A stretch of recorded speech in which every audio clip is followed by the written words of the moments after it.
बहुत से प्रधानमंत्री हुए, सभी प्राइम मिनिस्टर जितने भी हमारे भारत के प्रधानमंत्री हुए वो सम्मान के योग्य हैं, सभी बड़े आदर के योग्य हैं। लेकिन नरेंद्र मोदी एक विलक्षण प्रतिभा के स्वामी हैं। नरेंद्र मोदी जी की तुलना किसी से नहीं की जा सकती है। प्राचीन काल में भी बहुत से सम्राट हुए, सम्राट चंद्रगुप्त मौर्य, सम्राट अशोक, सम्राट विक्रमादित्य, और इस देश में बहुत से राजा हुए। जैसे किसी राजा की तुलना राजा राम से नहीं की जा सकती है, ऐसे ही किसी भी सम्राट की तुलना सम्राट विक्रमादित्य से नहीं की जा। सम्राट विक्रमादित्य अलग हैं। रघुपति राघव राजा राम, पतित पावन सीताराम। राजा राम अलग है। दुनिया में जितने राजा हुए उनकी किसी की तुलना राजा राम से नहीं की जा सकती।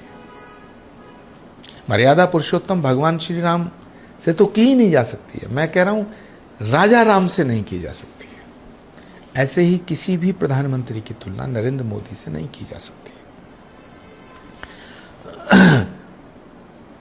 आध्यात्मिक, धार्मिक, सामाजिक, राजनीतिक, वैज्ञानिक, किसी दृष्टिकोण से भी देखिए, नरेंद्र मोदी बिल्कुल परिपक्व और परिपूर्ण लगते हैं।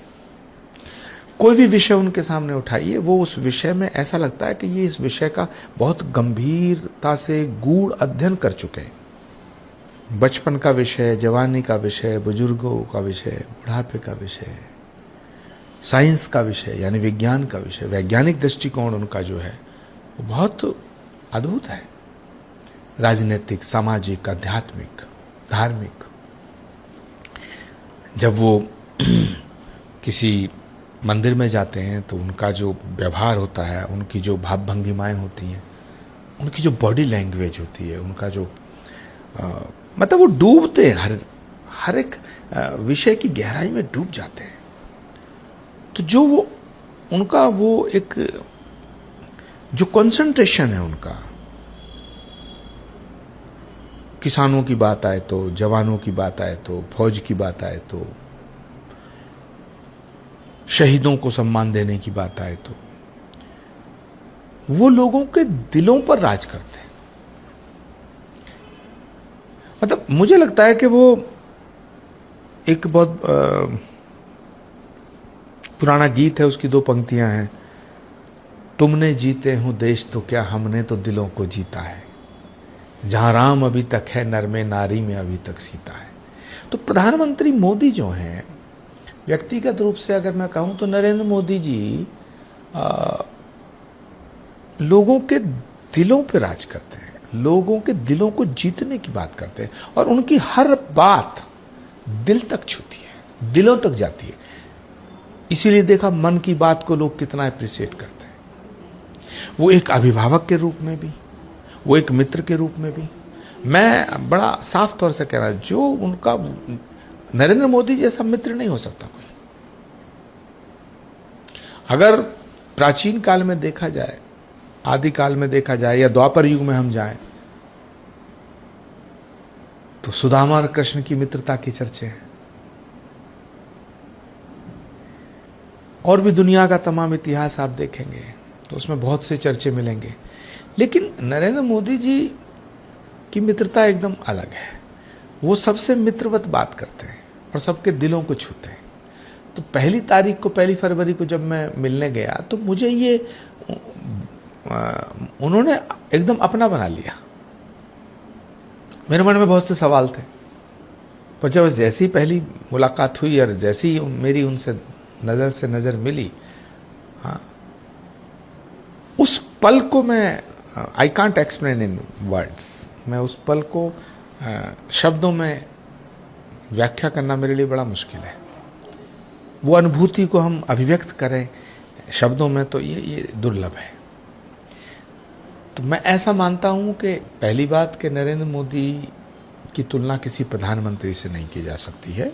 हालांकि मैं सारे प्रधानमंत्रियों का आदर करता हूं, बट नरेंद्र मोदी अद्भुत है, विलक्षण है।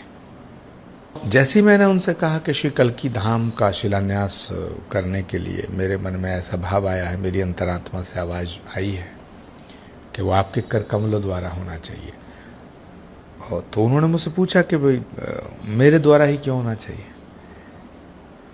तो मैंने कहा कि ये तो मुझे नहीं पता, लेकिन मुझे ऐसी प्रेरणा हुई है कि श्री कल्की धाम की आधारशिला रखने वाले जो हाथ हों वो पवित्र होने चाहिए। और मुझे आपके हाथों से अधिक पवित्र कोई हाथ नजर नहीं आते, जिन हाथों ने भगवान राम के सारे काज किए हैं। तो होने वाले अवतार का सारा काम भी आपके हाथों होना चाहिए। जो भगवान के रूप में आए हैं, अयोध्या में आए हैं, जो अवतार हुए हैं, उनके काम आपके हाथों से हुए। तो जो आने वाला अवतार है उसका भी सब काम आपके हाथों से होना चाहिए। और मुझे इस देश में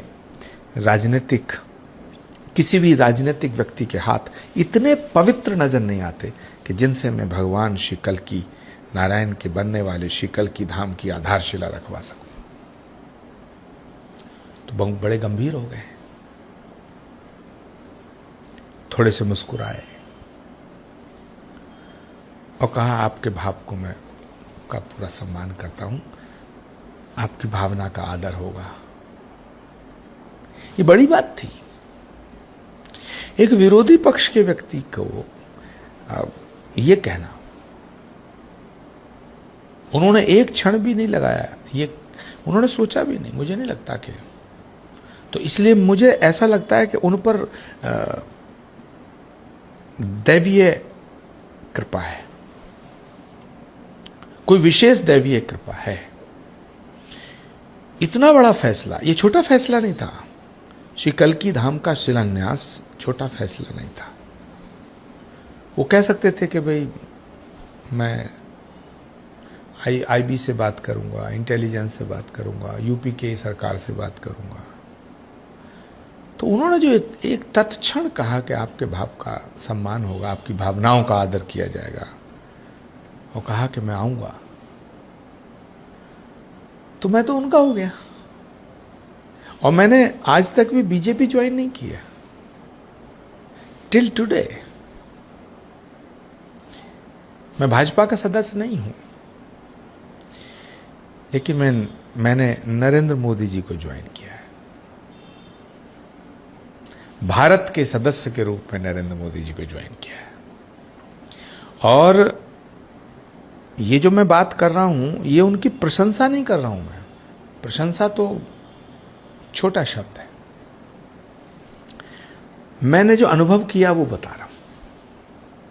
नरेंद्र मोदी जी एक विलक्षण प्रतिभा के स्वामी हैं। उन पर विशेष दैवीय कृपा है। ये बात मैं क्यों कह रहा हूं? क्योंकि जितने बड़े बड़े फैसले नरेंद्र मोदी जी ने पल भर में किए हैं, ये कोई साधारण व्यक्ति नहीं कर सकता। चाहे इस देश में लॉकडाउन करने का फैसला हो, चाहे इस देश में 370 धारा हटाने का फैसला हो, चाहे श्री राम जन्मभूमि मंदिर निर्माण का फैसला हो, श्री राम जन्मभूमि के शिलान्यास का फैसला हो, श्री राम जन्मभूमि की प्राण प्रतिष्ठा का फैसला हो, श्री कल्की धाम के शिलान्यास का फैसला हो, 3 तलाक हटाने का फैसला हो। ये बहुत बड़े दिल वाली बातें हैं। तो मैं ऐसा मानता हूं कि नरेंद्र मोदी जी प्रधानमंत्री के रूप में जितने लोग उन्हें जानते हैं, अगर व्यक्तिगत रूप से नरेंद्र मोदी जी को आपको जानना है तो फिर तब उनकी विराटता समझ में आएगी। वो एक विशाल और विराट हृदय के स्वामी हैं। जो अभी दुनिया के सामने उनका जो स्वरूप आ रहा है, वो तो मुझे लग रहा है 10% है। नरेंद्र मोदी को जानना अभी बहुत शेष है। जो मेरा अनुभव है वो ये है कि वो अद्वितीय प्रधानमंत्री है, अद्वितीय व्यक्तित्व है उनका। जब श्री कल्की धाम का शिलान्यास 19 फरवरी को निश्चित हो गया था, तो प्रधानमंत्री जी पधारे। तो जैसे ही श्री कल्की धाम की धरती पर उनका हेलीकॉप्टर लैंड किया, उसके बाद से और जब तक वो श्री कल्की धाम की धरती पर रहे, तब तक बहुत ही गंभीर मुद्रा में रहे। उस धरती को नमन किया। और जब गर्भगृह में शिला पूजन हो रहा था तो मैंने, हमारे कुछ जो पुरोहित लोग थे वो महाकाल से आए थे, कुछ काशी से आए थे, कुछ कल्की धाम के लोग थे, तीनों जगह के लोगों ने मिलकर के पूजन कराया। तो प्रधानमंत्री जी पूजा पद्धति और कर्म कांड में निपुण है। उन्हें सब कुछ मालूम था कि शिला पूजन कैसे होता है। कूर्म शिला बोलते हैं उसको, आधार शिला को, जो नीचे स्थापित होती है, उसके ऊपर शिखर आता है। तो जो हमारे तमाम माननीय पुजारी लोग वो शिला पूजन करा रहे थे, तो प्रधानमंत्री जी को एक एक चीज मालूम थी।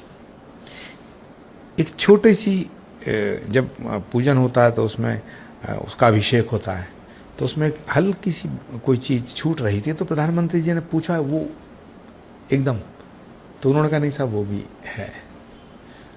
उत्तर प्रदेश के मुख्यमंत्री जी भी थे उसमें गर्भगृह में, मैं भी था, प्रधानमंत्री तीन ही लोग थे हम और बाकी पुजारी लोग थे। दूसरा, उस धरा को नमन करना और किस भाव से करना। एक तो है कि फॉर्मेलिटी कर देना, औपचारिकता कि प्रणाम कर लिया, नमस्कार, ऐसे करके यूं कर दिया दिखावे के लिए। नो, प्रधानमंत्री दिखावा नहीं करते हैं, वो भीतर से पूरा रम गए थे। मैंने उनको देखा, रम गए थे। अभिषेक किया, पूजन किया, पुष्प अर्पित किया। फिर मैंने उनसे पूछा कि आपका समय, बोले नहीं पूजा में कोई समय नहीं, भगवान के प्रति समर्पित होना चाहिए, पुजारियों पे छोड़ दो, ये इसमें कोई जल्दबाजी मत। आज मुझे कहा आचार्य जी इसमें कोई जल्दबाजी मत करना। भारत का प्रधानमंत्री, वरना नेता आते हैं कि साहब हम 10:05 है, हम 10:25 पर चले जाएंगे, जल्दी जल्दी पूजा कराओ। प्रधानमंत्री जी ने उल्टा कहा कि नहीं, पूजा में जल्दबाजी नहीं, ये श्रद्धा का विषय, ये आस्था का विषय। और उनका विधिवत पूजन हुआ। उसके बाद फिर जब गर्भगृह से बाहर आए तो उस गर्भगृह की परिक्रमा करना स्वतः ही शुरू कर दिया। यानी उन्हें मालूम था कि भाई he knows each and everything. उसके बाद श्री कल्की धाम का मॉडल रखा हुआ था, जो प्रस्तावित कल्की धाम है, तो उसके बारे में एक एक विषय पर मुझसे बात की। फिर मुझे उन्होंने कहा कि अबू धाबी में एक मंदिर बना है जिसका उद्घाटन करके प्रधानमंत्री जी आए थे 5-7 दिन पहले। तो मुझसे कहा आप वहाँ अबू धाबी भी उस मंदिर को देखने जाना, निर्माण शुरू होने से पहले बहुत अच्छा बनाया है और बहुत से आधुनिक यात्रियों के लिए, श्रद्धालुओं के लिए जो सुख सुविधाएं हैं वहाँ से भी हम जोड़ सकते हैं इसको, वहाँ से सीख सकते हैं।